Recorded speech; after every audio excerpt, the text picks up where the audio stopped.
बहुत समय पहले की बात है। किसी गांव में एक गरीब ब्राह्मण रहता था। एक दिन उस ब्राह्मण के घर कुछ अतिथि आए।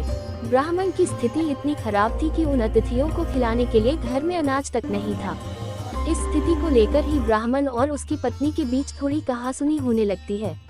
ब्राह्मणी कहती है, तुम्हें पेट भरने योग्य अनाज कमाना भी नहीं आता है।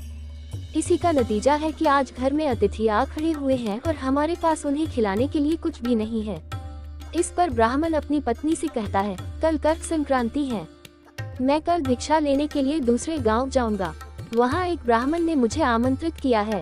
वो सूर्य देव की तृप्ति के लिए कुछ दान देना चाहता है। तब तक जो कुछ भी घर में है उसे आदर सत्कार के साथ अतिथियों के सामने रखो। ब्राह्मण की यह बात सुनकर ब्राह्मणी कहती है, तेरी पत्नी होकर मैंने कभी सुख नहीं भोगा है। न कभी खाने को मेवा मिष्ठान मिला, न ही धन के वस्त्र और आभूषण। आज तू कह रहा है कि जो भी घर में पड़ा हो वो अतिथियों के समक्ष रख दो।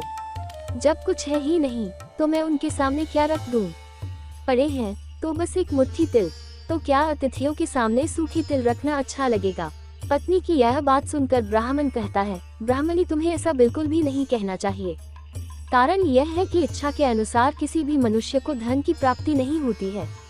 जरूरी है तो पेट भरना, और पेट भरने योग्य अनाज तो मैं ले ही आता हूँ। अधिक धन की चाहत अच्छी नहीं, ऐसी इच्छा का तुम्हें त्याग कर देना चाहिए। अधिक धन की इच्छा के चक्कर में मनुष्य के माथे पर शिखा बन जाती है। माथे पर शिखा वाली बात सुन ब्राह्मणी बड़े ही आश्चर्य से ब्राह्मण से पूछती है, अधिक धन की इच्छा में माथे पर शिखा हो जाती है? मैं कुछ समझी नहीं, जो भी कहना है खुलकर कहिए। ब्राह्मणी के इस सवाल का जवाब देने के लिए ब्राह्मण अपनी पत्नी को शिकारी और गीदड़ की एक कहानी सुनाता है। ब्राह्मण कथा की शुरुआत करता है। एक दिन एक शिकारी जंगल में शिकार की खोज कर रहा था। जंगल में कुछ दूर आगे बढ़ने के बाद शिकारी को एक काले रंग का पहाड़ जैसा विशाल सूअर दिखाई देता है। सूअर को देखते ही शिकारी अपना धनुष उठा लेता है और कमान खींचते हुए सूअर पर निशाना लगा देता है। कमान से निकला हुआ तीर तीव्र गति से सूअर को घायल कर देता है। घायल होने पर सूअर चिंघाड़ता हुआ शिकारी पर पलटवार कर देता है। सूअर के तीखे दांतों से शिकारी का पेट फट जाता है। इस तरह शिकार और शिकारी दोनों का ही अंत हो जाता है। इसी बीच खाने की तलाश में भागता हुआ एक भूखा गीदड़ वहां से होकर गुजरता है, जहां शिकारी और सूअर का शव पड़ा हुआ था।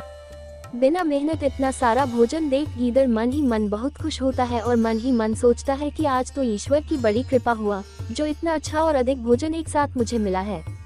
मैं इसे धीरे धीरे और आराम से खाऊंगा, ताकि लंबे समय तक मैं इसे उपयोग में लाऊंगा। इस तरह मैं इस भोजन के साथ लंबे समय तक अपनी भूख को शांत रख पाऊंगा। इन सभी बातों पर विचार करते हुए गीदड़ सबसे पहले छोटी छोटी चीजों को खाना शुरू करता है। तभी उसे शिकारी के मृत शरीर के पास धनुष पड़ा दिखता है। गीदड़ के मन में पहले उसे ही खाने का विचार आता है और वह धनुष पर चढ़ी डोर को चबाने लगता है। गीदड़ के चबाने से धनुष पर चढ़ी डोर टूट जाती है और डोर के टूटने से धनुष का एक सिरा वेग के साथ गीदड़ के माथे को भेदता हुआ ऊपर निकल आता है। गीदड़ के माथे को भेद कर धनुष का जो सिरा गीदड़ के सिर पर निकल आता है, वह ऐसा प्रतीत होता है मानो गीदड़ के माथे पर शिखा निकल आई हो। घायल होने के कारण कुछ देर बाद गीदड़ की भी मौत हो जाती है। इतना कहते हुए ब्राह्मण कहता है, ब्राह्मणी इसीलिए मैं कहता हूँ कि जरूरत से अधिक लोभ से माथे पर शिखा आ जाती है। ये कथा सुनने के बाद ब्राह्मणी कहती है, ठीक है, अगर ऐसी ही बात है तो घर में जो मुट्ठी भर तिल पड़े हैं उन्हीं को मैं अतिथियों को खिला देती हूँ। ब्राह्मणी की यह बात सुनकर ब्राह्मण संतुष्ट होता है और भिक्षा मांगने के लिए घर से बाहर निकल जाता है। वहीं ब्राह्मणी भी घर में पड़े तिल को धूप में सुखाने के लिए फैला देती है। तभी कहीं से एक कुत्ता आ जाता है और उन साफ तिलों पर पेशाब कर देता है, जिससे सभी तिल खराब हो जाते हैं। तिल के खराब हो जाने पर ब्राह्मणी काफी परेशान हो जाती है और सोचती है, यही तो तिल थे जिन्हें पका कर मैं अतिथियों को खिला सकती थी। अब मैं क्या करूं? काफी देर सोचने के बाद ब्राह्मणी को एक तरीका सूझा। उसने सोचा कि अगर वह गंदे तिलों के बदले साफ तिल देने की बात कहेगी तो कोई भी आसानी से मान जाएगा। साथ ही किसी को भी इन तिलों के खराब होने की बात पता नहीं चलेगी। इस विचार के साथ वह उन तिलों को लेकर घर घर घूमने लगी। ब्राह्मणी की यह बात सुनकर एक महिला वह तिल लेने के लिए तैयार हो गई, लेकिन उस महिला का पुत्र अर्थशास्त्र पढ़ा हुआ था। उसने अपनी माँ से कहा कि इन तिलों में जरूर कोई न कोई खोट होगी, वरना कौन साफ सुथरे तिलों को गंदे तिलों के बदले देने के लिए तैयार होगा। पुत्र की यह बात सुनकर महिला ने ब्राह्मणी के तिलों को लेने से मना कर दिया। कहानी से सीख, हमारे पास जो भी होता है हमें उसी में सुखी रहना चाहिए। किसी के पास ज्यादा चीज देखकर दुखी नहीं होना चाहिए।